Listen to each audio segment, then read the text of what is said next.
प्रेक्षकांसाठी जो क्षण त्यांनी बघितलेला आहे त्यांच्या आयुष्यभर त्यांच्या आठवणीत राहणार आहे. सूर्यकुमार यादव एक सफल कप्तान, हार्दिक पांड्या एक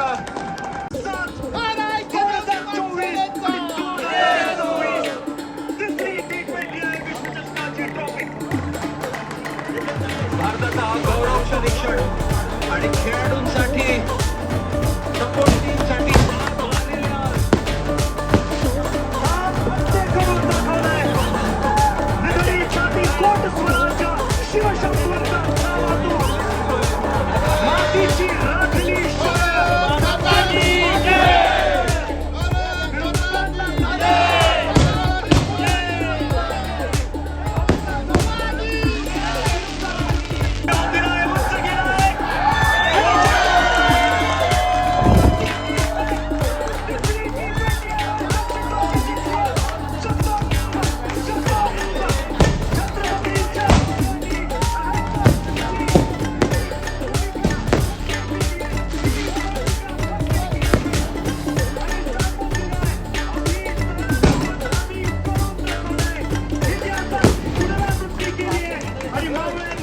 सह्याद्रीच्या दऱ्या दऱ्यातून